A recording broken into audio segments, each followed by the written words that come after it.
Path of Exile will be releasing 15 November. Each day it's closer to the release of this great RPG that most of us are waiting for. This is a new game, especially for players trying Path of Exile for the first time. But don't be afraid, I know Path of Exile is very complex, but grinding gear games are doing a big effort to make Path of Exile 2 easier for beginners. So in this video I'm talking about everything you need to know to start playing Path of Exile 2 on 15 November. Let's start with game modes and leaks. In Path of Exile 2 there are 4 base modes confirmed: the Standard, Hardcore, Solo Self-Found and Hardcore Solo Self-Found.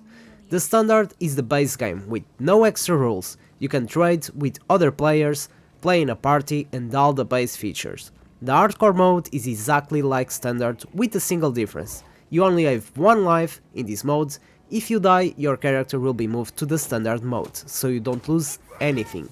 The Solo Self-Found mode, you cannot trade or play with other players, everything you have is found by yourself. The Hardcore Solo Self-Found is a combination of Hardcore and Solo Self-Found. If you die in this mode, your character will be moved to the Solo Self-Found. At any point you can move your character from Solo Self-Found to Standard, unless you are playing Hardcore. In this mode you need to die to be able to move your character. Overall, pick the mode you think you will enjoy most. If you are looking for a good challenge, pick Hardcore. If you enjoy more cooperation and playing with other players, just go for the Standard mode, but if you are a lone wolf, go for the Solo Self-Found. Challenge leaks. If you have been searching about Path of Exile, you may have heard about something called leaks. Leaks are the seasonal content, where every new season you can find new features in-game. You can think of Standard, Hardcore, Solo Self-Found and Hardcore Solo Self-Found as internal league, where the old characters rest, and the leagues where most of players play the game. When a new league comes out, you won't have any characters carrying over from the previous one. You'll need to create a new fresh character to play the new league. When a league finishes, your character will migrate to their respective internal game mode. In Path of Exile 2 there are 12 based classes, each class with her own signature weapon or ability, as well their strongest single attribute or combination. The Marauder plays with axes and the strongest attribute is strength. Warrior plays with maces and the strongest attribute is strength. Ranger plays with bows and strongest attribute is dexterity. Huntress plays with spears and strongest attribute is dexterity. Witch plays with minions and occult spells and the strongest attribute is intelligence. Sorceress plays with elemental spells and the strongest attribute is intelligence. Duelist plays with swords and the strongest attribute combination is strength and dexterity. Mercenary plays with crossbows and the strongest attribute combination is strength and dexterity. Shadow plays with daggers and traps and the strongest attribute combination is intelligence and dexterity.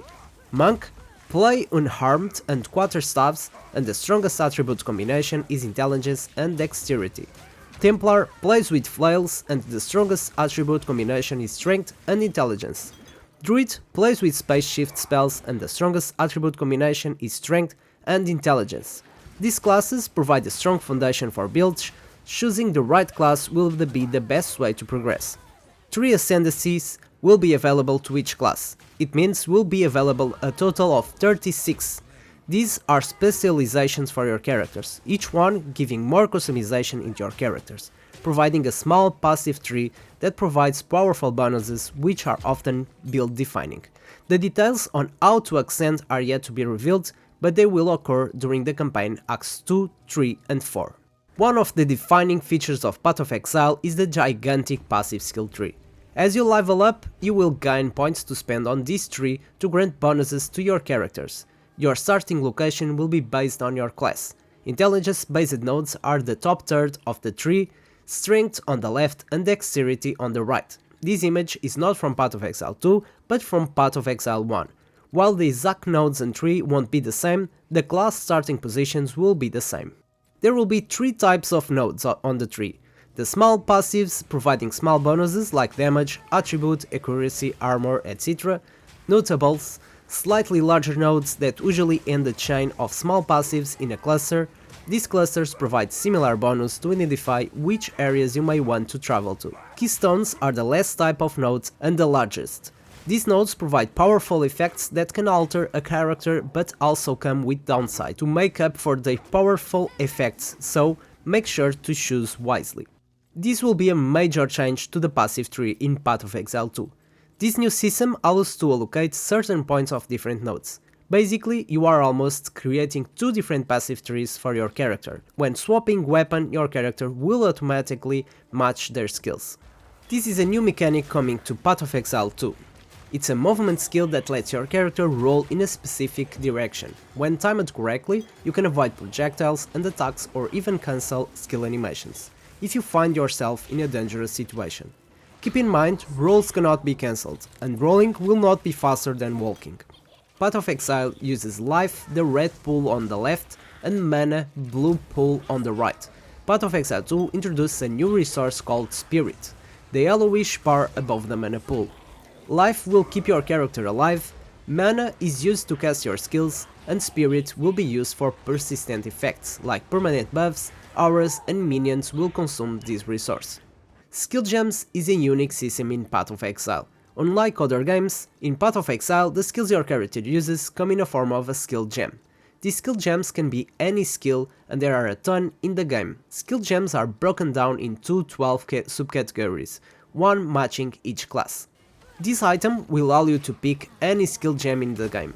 Some skill gems require a certain level, so if you find one early in the game does not mean you will have access to every skill just yet.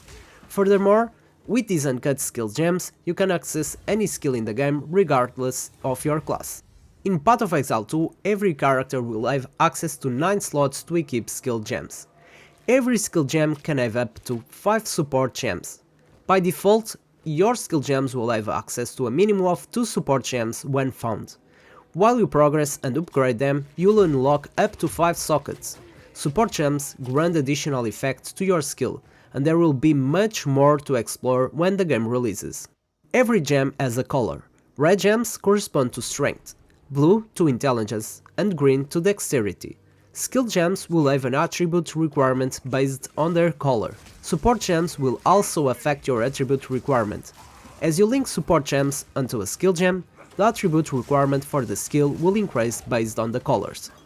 Like I said at the beginning, your skill gems can also benefit from the dual specialization passive tree. Every character will have access to 2 weapon slots that you can swap between. These weapon swaps will automatically use the dual specialization tree, allowing your character more freedom to access different bonuses for different skills. Meta gems are special skill gems that can be allocated as skill or support gems, also known by trigger gems. When a condition is fulfilled, the meta gem will cast the supported skill gems. An example, a meta gem called Cast on Shock. When you shock enough enemies, the meta gem will cast any supported skill gems. With a gem like this, you can cast 5 skill gems, as this is the maximum number of support sockets. Or you can set up a system where you only cast 3 skill gems but the other 2 sockets have support gems, buffing up to those 3 skill gems. Flasks is a system in Path of Exile that are essentially potions. There are not much information on flasks on Path of Exile 2, but expect to be the same like Path of Exile 1. Characters have 5 flask slots and there are 3 types of flasks: life, mana and utility. Life and mana are quite self-explanatory. Utility flasks provide buffing effects to your character. Flasks have a set amount of charges and as you kill monsters they will be replenished. Towns will also have a well where you can replenish them, and of course you can craft them as well. By default, a character has 9 equipment slots: weapon, helmet, chest, gloves, boots, amulet, 2 rings and belt. Each one will provide different bonuses and modifiers. And what is these modifiers? They are bonuses called modifiers or affixes that split into 3 subcategories: implicits, prefixes and suffixes. Implicits are the base item bonus like armor on a chest or physical damage on a weapon. On top of that, items will also have prefixes and suffixes that provide additional modifiers, up to 3 each. There are 4 tiers of item rarity: normal with no prefixes suffixes, magic with up to 1, rare with up to a maximum of 3, Unique, these are special items with powerful effects, but they can't be crafted. A strong equipment should have some unique items, and most of them will be rare items, because some stats are not present in unique items. Some of these are important to understand, so let's have a quick look. Resistance. This is the most important stat. By default, each character can have up to 75% resistance, reducing the damage you take from fire, cold, lightning and chaos. You want to increase these stats as much as possible, especially important when facing a boss with this type of damage. You don't need to raise your resistance to 75% right away, but keep in mind that if you're taking too much damage from this element, you should increase it. Damage mitigation is different. Resistance applies to elemental damage. Damage mitigation applies to physical damage. For each attribute increases something. Strength increases life and armor, dexterity increases evasion, and intelligence increases energy shield. This one is similar to life, but regenerates differently. Life can be recovered with flasks or life regeneration. Energy shield will regenerate quickly if you haven't taken damage recently. Another difference is that chaos damage bypasses energy shield, so be careful when taking chaos damage. What about armor and evasion? Armor will mitigate physical damage based on the amount of armor you have, and evasion will provide a chance to evade damage completely. All of these will depend on your character as well. If you are a marauder building strength, you're probably focusing on armor and life for defensive stats, but if you are a ranger, life and evasion should be a focus. Damage in Path of Exile 2 is more complex and it's divided in several damage types. Attacks deals damage mostly with weapons, spells deals damage based on gems and gems level, damage over time deals damage based on gems and gems level, and secondary damage. It's scaled by specific bonuses. Attacks are skill gems that will do damage based on your weapon. Scaling the weapon damage is very important. If your weapon has a modifier increased physical damage, it will scale the base damage of your weapon higher. Let's check this example. If we have a weapon with a base physical damage of 100 and no modifier on it, if the passive tree has 100% increased physical damage, the result will be 100 times 1 plus 100% equal to 200. If the weapon has 50% increased physical damage and the passive tree has 50% increased physical damage, the result will be 225, according with these calculations. The same applies to other modifiers like crit chance. Spells are different from attacks, they have their own base damage on the skill gem and base crit chance. In Path of Exile 2, weapon types like wands don't have attack stats like in Path of Exile 1, so you don't need to worry about this.